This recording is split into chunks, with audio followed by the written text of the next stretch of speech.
The new PlayStation Plus is finally announced.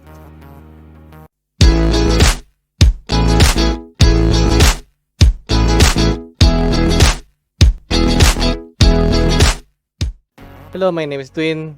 This is Pinoy Video Gamer.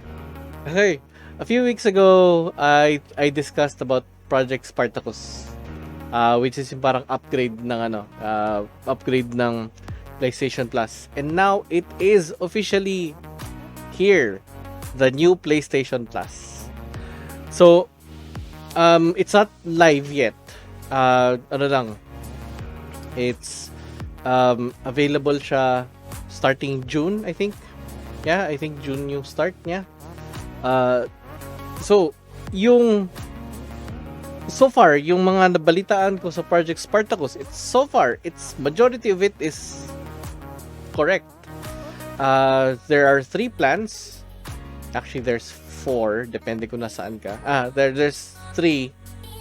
Tapos, pero ibang countries may slight difference lang yung plan. So, okay, ngayon. Print out ko na kasi nahirapan ako tumingin sa screen. Magkakaroon ng 3 tiers yung bagong PlayStation Plus. First tier is yung tinatawag nilang PlayStation Plus Essentials. Yung sa Essentials, this is still the basic plan. $10 pa rin. By the way, yung mga ibang countries, iba-iba rin yung presyo. They posted different prices, different countries. Pero for our purpose dito, natin to Hong Kong dollars pati sa Singapore dollars.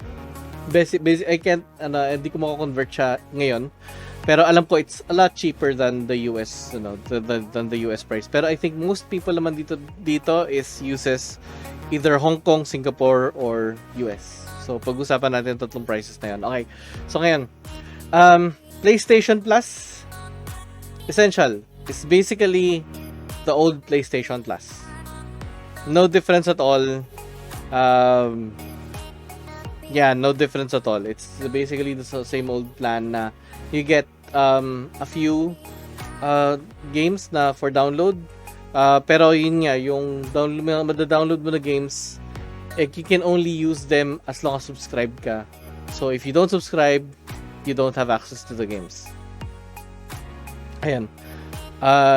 Tapos exclusive discounts, that's a common thing naman sa PlayStation Plus.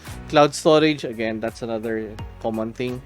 So in a sense, the PlayStation Plus Essential is the very basic subscription service. Yung price ng PlayStation Plus Essential is sa US $9.99. Remember, it really didn't change. $9.99. Sa Hong Kong naman Hong Kong dollars is $48 monthly. Tapos Hong Kong $128 Hong Kong dollars quarterly. Tapos 308 Hong Kong dollars yung yearly.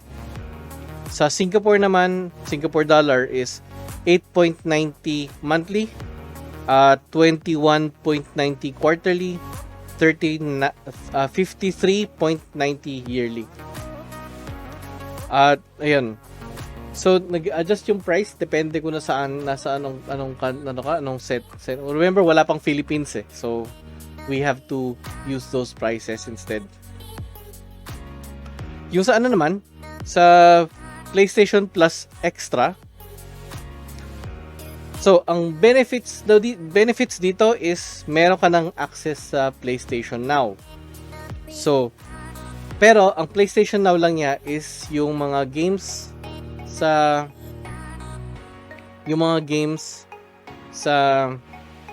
PS4 and PS5. Although I think all of it is PS4 right now, pero in the future magkakaroon na ng PS5 games. Pero yun, it has a catalog of 400 games plus. So basta yung plan ng Essentials plus may PlayStation Now na downloadable games only na PS4 and PS5. So that's That's a big thing. That's a really good thing, lalo na if you really skip the generation and you're just wanting to play kung ano yung mga games sa previous generation. That's good. Ang wala lang sila dito they don't offer new games. That's a strict rule ng Sony. Hindi sila mag-offer talaga ng mga bagong games. Although I know they are experimenting on it. Alala ko mention ko before na Shadow Warrior 3 was a day one game for PlayStation. Pero yeah, they're experimenting. I don't know if they're diving it or depende na lang sa publisher if they want to do it. Ang price naman ng PlayStation Plus Extra is okay sa US dollars, $14.99 monthly, $39.99 quarterly, and $99.99 yearly. Tapos sa Hong Kong dollars is 75 monthly, 215 quarterly, pati 515 yearly. Tapos sa Singapore dollars is 13.90 ang monthly, 35.90 ang quarterly, and 89.90 ang yearly. So now, yung pinaka highest level tier. Note, dalawang version to One is they call premium and another they call deluxe. Pero unahin muna natin sa premium kasi ito yung nakalista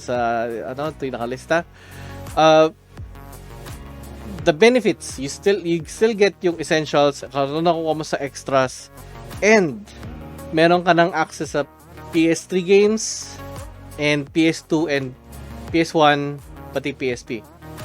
Note, yung sa PS3 cloud lang yun, cloud gaming lang siya. There is no access to downloadables unless mag-effort ang Sony to convert them. Talagang cloud streaming lang siya. Unfortunately, cloud streaming dito sa Pilipinas is not really that reliable. Yung catalog naman ng PS1, PS2 and PSP, I know some of them are emulated, some of them are just purely cloud. Sa PSP, same thing din. Pero at least it gives you some more options pa. And note din na kung kaya mo ang cloud, gagana rin dapat ito sa PC. So ngayon, ang nito is yung premium is only available in certain countries. Southeast Asia, yung most Asian countries don't have it.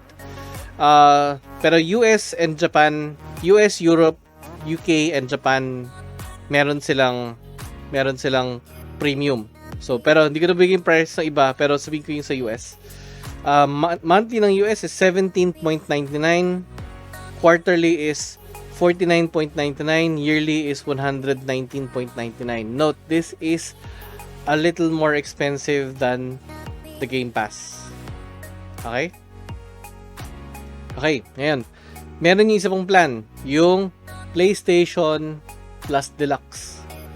So ang difference dito is walang cloud streaming. So, everything else without the cloud streaming. So, in other words, walang PS3, walang certain games na, wala yung mga certain games na hindi available to download.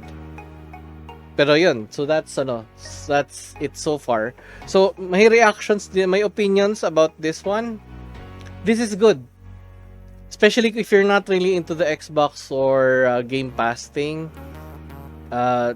this is a good option. I'm really I want people to play more and get access to more games, and this does give people more games, lalo na if you're into the PlayStation Extra pati yung PlayStation Deluxe. I would highly recommend those. I won't recommend yung premium for the main reason na cloud gaming dito sa Pilipinas is just terrible at this time. Until mag-improve yung system, I really can't recommend yung premium pati yung I really can't recommend them. Pero yun nga, yung deluxe pati yung extra, if I have the chance, yes. Same thing with what I'm doing with same thing with what I'm doing with the GamePass that I'm using now. Yeah. Ano yun? That's good for me. Ang ano ko lang dito is the price is just a bit more expensive than GamePass. So medyo parang ano ko doon, medyo hindi ako masyado happy doon na it's a little more expensive kasi ano ko sana maging competitive yung price. Pero yun, it feels like Sony feels like they're a premium. By the way, may offer din pala yung PlayStation Premium pati yung Deluxe. Meron silang in-offer na trials. Ang idea kasi ng trials kasi nga Sony doesn't want you to buy. Sony doesn't want the day one games. They want you to buy those games. They don't want you to get those for free. Habang that's a major difference ng Xbox versus Sony ngayon. Xbox is willing to give it into those subscription services, habang Sony doesn't want those. They just want you to try them out, and once you try them, then you can buy them. Siguro at a discount, but they won't give it to you for free ng basta-basta. Ngayon. Pero I think I'm actually fine with that as long as they do day one for mga indie stuff, yung mga independent games. If they do indie stuff for independent games, I think medyo maano ako sa ma-incline ako ng konti sa PlayStation. Pero yun, this is a good move for them. I really highly recommend high recommended, pero yun nga, I really do wish sana ayusin nila yung PS3 situation nila. Kasi really, I have a ton of PS3 games that I can't use anymore. At this point, parang mas gusto ko kung bumili na lang ng PS3 na kung makakita pa ako ng PS3 na bago, I'd rather do that para malaro ko lang yung mga classic games ko. Pero if I was given a choice now, for me, kasi ang mas namimiss ko is yung previous gen. So I would go for the extra. Tapos pag kumuha ka naman ito, you still get a lot of interesting games. Maraming magagandang games na lalabas dito. Yun lang talaga, it's just don't expect it na it's gonna be new. It has aged a bit. Kasi ang general rule, not always, siguro it can be better. Pero general rule daw nila, it has to be 2 years old bago nila ilagay sa PlayStation Now. So yun. Anyway, sana this has informed you. Tapos ayun. Thank you. Remind lang na me and my friends, ako si Kite, is going to try na do a regular podcasting. We'll still see how it goes. Maybe we'll start off as being rough on the edges siguro. Pero yeah, we'll try to do that on a regular basis if we can do that. Tapos kung mahilig naman kayo sa mga board games, sa video games, check out Variable Play.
So Variable Play is a